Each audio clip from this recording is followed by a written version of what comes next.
जय हिंद दोस्तों, स्वागत है आप सभी का आपके अपने यूट्यूब चैनल जैकपुर पे। तो आज का ये वीडियो काफ़ी इंपॉर्टेंट है। क्लास 12 के हिस्ट्री का एक सीरीज़ चला रहे हैं हम लोग, रटना मना है, ठीक है।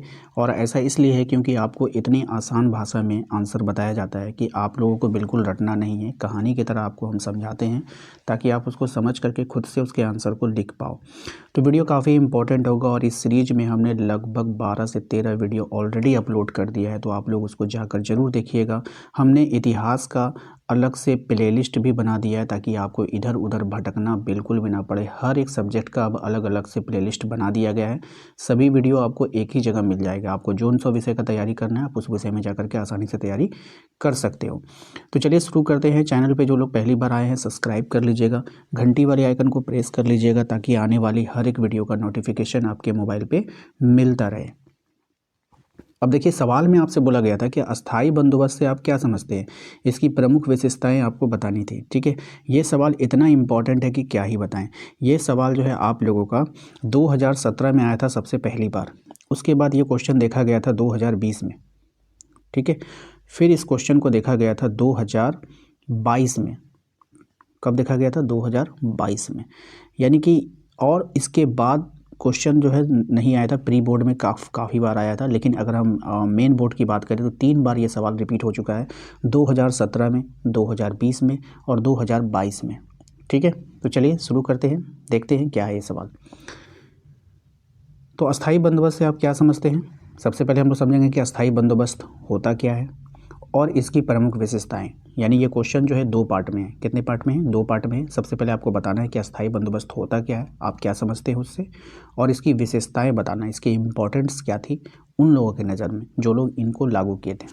आइए देखिए, मान लीजिए बहुत पहले की बात है, पुराने ज़माने में आपको हम लेकर चलते हैं जिस समय अंग्रेज़ लोग हमारे ऊपर शासन किया करते थे। अंग्रेज़ भारत में राज कर रहे थे।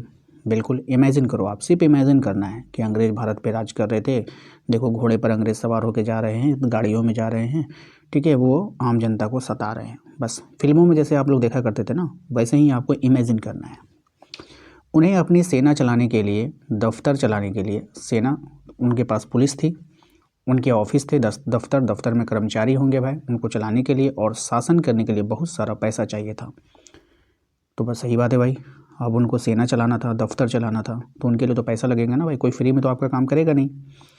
ये पैसा उन्हें किसानों से मिलने वाले लगान से मिलता था। अब ये पैसा वो कहाँ से लाते थे? उस समय नोट छापने की मशीन नहीं थी कि जितना भी चाहे उतना छाप ले। ये पैसा सारा इंग्लैंड से आता था और यहाँ पे चलवाया जाता था। तो हुआ क्या कि किसानों से मिलने वाले लगान, लगान क्या होता है? एक तरह का टैक्स, अनाजों पर टैक्स जो लगता है ना वो, ठीक है। लेकिन समस्या ये थी कि हर साल लगान तय करना, माप करना और वसूली करने के लिए मुश्किल हो रहा था। यानी कि इस साल लगान कितना लिया जाएगा उसको तय करना पड़ेगा। अब ये होता क्या था कि अनाज पर डिपेंड करता था कि इस साल फसल कैसी हुई, इस बार लगान कितना होगा। तो हर बार मीटिंग बैठाना, उसको तय करना, ठीक है। उसके बाद उसकी वसूली करना, ये सब अब कौन उसको कलेक्ट करेगा हर किसान से पूरे भारत में। तो ये उसको बहुत सारा टेंशन हो रहा था, उनके लिए मुश्किल हो रही थी। इसी परेशानी को हल करने के लिए अंग्रेज़ों ने एक व्यवस्था बनाई जिसे अस्थाई बंदोबस्त कहा गया। यानी उसको फिक्स्ड किया। अस्थाई, अस्थाई का मतलब समझते हैं? अस्थाई का मतलब फिक्स्ड होना, फिक्स्ड। अब वो मतलब कि यही रहेगा, अगर आपसे अगर बोल दिया कि आपका टोटल अनाज में से 10 किलो अनाज आपका लगान के रूप में जाएगा, तो वो फिक्स्ड हो गया। अब हर साल आपको 10 किलो ही देना है। बात समझ में आई? तो उसे ही कहा गया। अब इसको हम लोग कहानी की तरह समझेंगे, ठीक है। 1793 साल था, 1793 ईस्वी में लॉर्ड कॉर्नवालिस ने बंगाल, बिहार और उड़ीसा में ये व्यवस्था लागू की। इसमें अंग्रेज़ों ने सीधे किसानों से लगान लेने के बजाय कुछ बड़े ज़मींदारों को बीच में खड़ा कर दिया। अब क्या किया अंग्रेज़ों ने? ये अंग्रेज़ की ऑफिस है, अब ये जमीन, यहाँ किसान काम कर रहे हैं, तो यहाँ पर जो है बड़का बड़का ज़मींदार लोग को क्या कर दिया? खड़ा कर दिया कि तुम इससे लगान उठाओ और मुझे लाके यहाँ पे दे दो, ठीक है। इस तरह से जो है इन लोगों ने व्यवस्था बनाई। इसमें अंग्रेज़ों ने सीधे किसानों को लगान लेने के बजाय कुछ बड़े ज़मींदारों को बीच में खड़ा कर दिया। अंग्रेज़ों ने ज़मींदारों से कहा कि हर साल हमें इतना ही लगान दोगे और ये लगान हमेशा के लिए तय रहेगा। अंग्रेज़ों ने उसको फिक्स्ड कर दिया था, तभी तो उसे अस्थाई बोला गया। इसलिए इसका नाम अस्थाई बंदोबस्त पड़ा। इसलिए इसका नाम पड़ा अस्थाई बंदोबस्त, क्योंकि उसने क्या कर दिया था, फिक्स्ड कर दिया था। बात समझ में आई। अब अस्थाई बंदोबस्त क्या है, उम्मीद करते हैं कि आपको इतना समझ में आ गया होगा कि अब इस सवाल को आप रटोगे नहीं, बिना रटे आप इसको लिख सकते हो, है कि नहीं।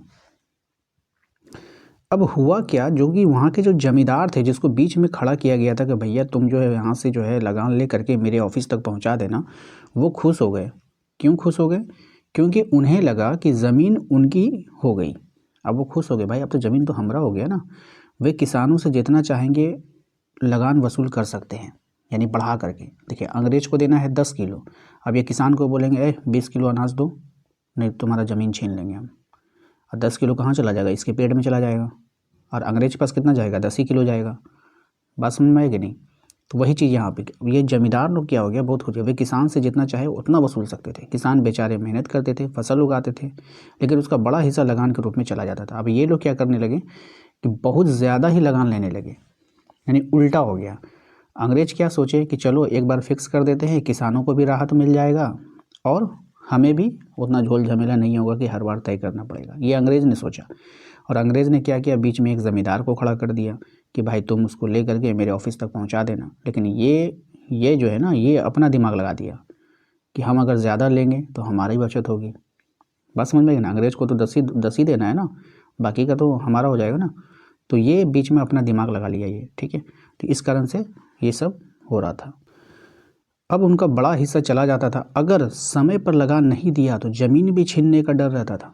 अब यहाँ पर ज़मींदार लोग उसको डरा कर धमका कर रखा करते थे कि अगर समय पर तुमने नहीं दिया तो तुम्हारी ज़मीन छीन जाएगी। ये था अस्थाई बंदोबस्त के बारे में सारा डिटेल कि क्या क्या हुआ। एक छोटा सा आपका मेमोरीज में रिवीजन करवा देते कि अस्थाई बंदोबस्त हुआ क्या था।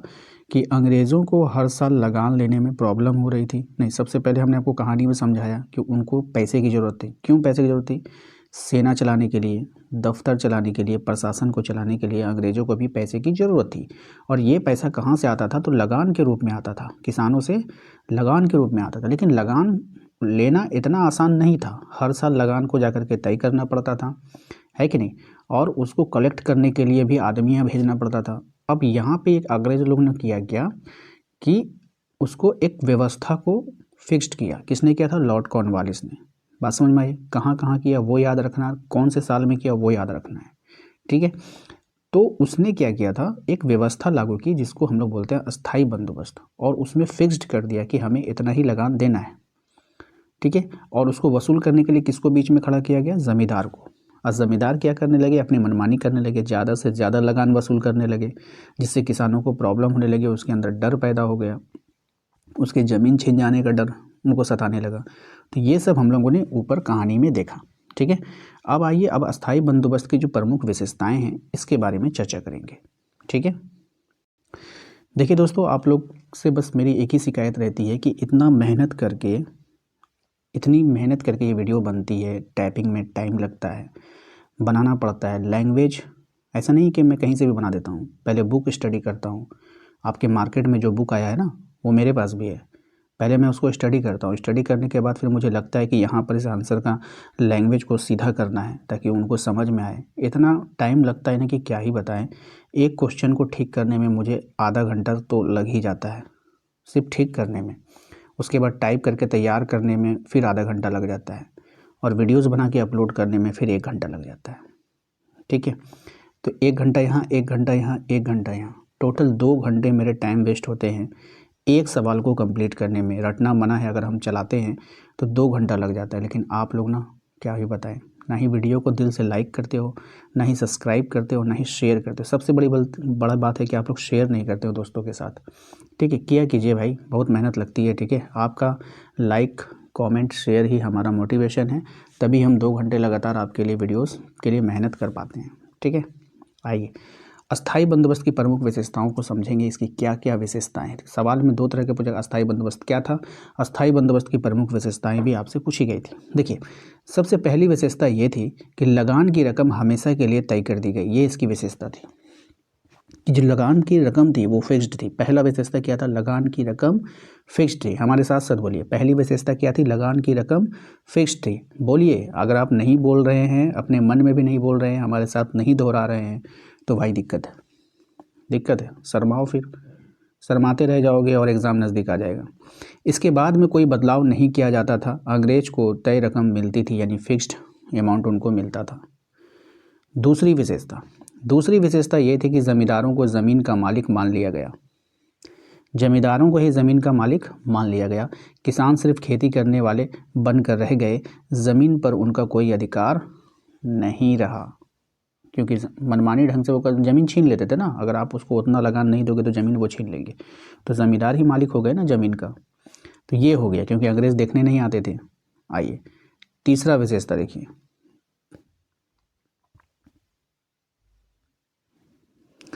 तीसरा विशेषता क्या कह रहा है कि तीसरी विशेषता यह थी कि किसानों पर बहुत अधिक बोझ पड़ गया। जमींदार अधिक लगान वसूलते थे, जिससे किसान गरीब होते चले गए। इससे क्या फ़र्क पड़ा कि किसानों पर जो बोझ है वो बढ़ता चला गया। अब मान लीजिए कि अनाज उतना नहीं होगा तो उसको बोझ ही बढ़ेगा ना। ज़मींदार अधिक से अधिक लगान वसूल करने लगे, जिससे किसान क्या हो गए? गरीब होता चला गया। अंग्रेज बोला कि हमें 10 ही किलो चाहिए। अब ये लोग अपने मन से कभी 20 लेते थे, कभी 30 लेते थे, कभी 40 ले लेते थे। तो इससे किसान क्या हो गए? गरीब होते चले गए। अब ये सब खबर अंग्रेज को नहीं था, पता नहीं था। ठीक है। चौथी विशेषता ये थी कि अगर ज़मींदार समय पर लगान नहीं देता था तो उसकी ज़मीन नीलाम कर दी जाती थी। नीलाम का मतलब समझते हैं? बोली लगा दिया जाता था, उसको कोई भी खरीद लेता था, जिससे इससे ज़मींदारों से डर बना रहता था। ठीक है। यानी कोई किसान है, मान लो कि ये किसान है, ठीक है, ये अपनी खेती पे काम कर रहा है। अगर इसने इस जमींदार को, जिसका बड़का ऐसा मुंह है खाने वाला, अगर इसको नहीं देता है, ये इसको नहीं देता है, तो ये क्या करता था? इसकी ज़मीन को बेच देता था। ठीक है, नीलाम करवा देता था। तो इससे क्या हो गया? इसके अंदर डर पैदा हो गया। डर में जी रहा है ये, भाई अनाज पैदा करना ही पड़ेगा हमें हर हाल में। तो यही चीज़ हो रहा था। ठीक है, डर बना रहता था। दूसरा, पांचवी विशेषता ये थी कि इस व्यवस्था से अंग्रेजों को निश्चित और अस्थायी आमदनी मिलती थी, यानी कि फिक्स्ड अमाउंट मिलता था। उन्हें हर साल लगान बढ़ाने या घटाने की चिंता नहीं रहती थी, उनको हर साल फिक्स्ड पैसा मिल जाता था। ठीक है। छठी विशेषता ये थी कि खेती में सुधार नहीं हुआ, क्योंकि जमींदार खेती में पैसा लगाने की बजाय सिर्फ लगान वसूलने में रुचि रखते थे। अब हुआ क्या कि ये लोग लगान वसूल करने में इतना लालची बन गए कि मतलब खाली पैसा ले रहे, टैक्स ले रहे, टैक्स ले रहे, टैक्स ले रहे, लेकिन खेतों में क्या कमी है, क्या उसमें खाद की कमी है, क्या उसमें पानी की कमी है, या फिर क्या उसकी उर्वरता कहीं तो नहीं खो रही है, तो ये सब ध्यान देने की बजाय वो क्या करने लगे? सिर्फ कलेक्ट करने लगे लगान। ठीक है। इससे क्या हुआ? खेती में सुधार नहीं हुआ, खेत बर्बाद होता चला गया। ठीक है। अब इससे हमारा क्या निष्कर्ष निकलता है, इसको समझना होगा। ठीक है, देखिए निष्कर्ष क्या निकलता है। इस तरह हम कह सकते हैं, ठीक है, इस तरह हम कह सकते हैं कि अस्थायी बंदोबस्त अंग्रेजों के लिए फायदेमंद था, लेकिन किसानों के लिए बहुत नुकसानदायक साबित हुआ। किसान कर्ज में डूबते चले गए और खेती पिछड़ती चली गई। यही कारण है कि भारतीय इतिहास में अस्थायी बंदोबस्त को एक शोषणकारी व्यवस्था माना जाता है, यानी कि शोषण करने वाला कानून माना जाता है, लोगों को सताने वाला कानून, किसानों को तड़पाने वाला कानून। ठीक है। तो दोस्तों आशा करते हैं कि आप लोगों को अस्थायी बंदोबस्त आपके दिमाग में इतना कहानी की तरह बैठ गया होगा, सारा पिक्चर आपको दिख रहा होगा कि किस तरह से अंग्रेज़ों को पैसे की प्रॉब्लम हुई तो फिर उसने किसानों की तरफ रुख किया, लगान को कैसे वसूल करना है उसको उसने देखा। उसके बाद एक बीच में ज़मींदार को खड़ा किया, ज़मींदार भी अपना मनमानी करने लगा कि चलो अब अंग्रेज़ों को तो फिक्स्ड अमाउंट देना है ना, अंग्रेज़ों को फिक्स्ड अमाउंट देना है, तो अब अपने मन से इनसे पैसा हम वसूल करेंगे। अब इनसे मन से पैसा वसूल करने के बाद क्या करेंगे? अंग्रेज़ों को दे देंगे। लेकिन यहाँ पे असर क्या दिखने लगा? अब असर ये दिखने लगा कि किसान बेचारे, जो गरीब किसान थे, उनके दिल में डर पैदा हो गया। क्यों डर पैदा हो गया? क्योंकि अगर वे उसको नहीं देते थे तो उनकी ज़मीन को नीलाम कर देते थे। ठीक है। ये डर बना करके, खौफ बना करके उनसे वो काम करवाते थे। इस तरह से मैंने आपको सारा कुछ समझा दिया है। आशा करते हैं कि आप इस वीडियोस को 1-2 बार ज़रूर देखिए। देखने के बाद खुद से आंसर लिखने का कोशिश कीजिएगा। यकीन जानिए, इस तरह आसान भाषा में आपको पूरे किताब में ढूंढने से नहीं मिलने वाला है। मैंने अलग से प्लेलिस्ट बना दी है, प्लेलिस्ट का लिंक आपको वीडियो के डिस्प्ले पर शो हो रहा होगा, आप लोग वहाँ पे क्लिक करके प्लेलिस्ट पे जा सकते हैं। सारा वीडियो को अभी ही देख लीजिएगा। सोचिएगा कि एग्ज़ाम के पहले देख कर चले जाएंगे, पॉसिबल नहीं है, क्योंकि आप एग्ज़ाम के पहले अगर इतने सारे वीडियोज़ को देखोगे तो आपको हेडेक होगा। नंबर वाइज है, पार्ट 1, पार्ट 2, पार्ट 3 है। जौन सा पार्ट आपको लगता है कि ये पार्ट इम्पॉर्टेंट है, ये पार्ट में मतलब कि रटने की आवश्यकता नहीं है, इस पार्ट को जो है मैं एग्ज़ाम के पहले देख कर जाऊंगा, तो उसको कॉपी में आपको नोट कर लेना है कहीं पर कि एग्ज़ाम के पहले ये पार्ट देखना है, बस हो गया। अब जैसे एग्ज़ाम आएगा जो चुनिंदा वीडियो होगा आप उसको रिवीजन करोगे और चले जाओगे। बात समझ में आई कि नहीं? तो चलिए, आशा करते हैं कि आप लोगों को समझ में आ गई होगी मेरी बातें। वीडियो को लाइक कर दीजिएगा, चैनल पे जो लोग पहली बार आए हैं सब्सक्राइब कर लीजिएगा। वीडियो कैसा लगा हमें कमेंट करके ज़रूर बताइएगा। आपका एक कमेंट हमें मोटिवेट करता है नेक्स्ट वीडियो लाने के लिए, तो प्लीज़ कमेंट जरूर किया कीजिए। मिलते हैं नेक्स्ट अगले वीडियो में। Thank you.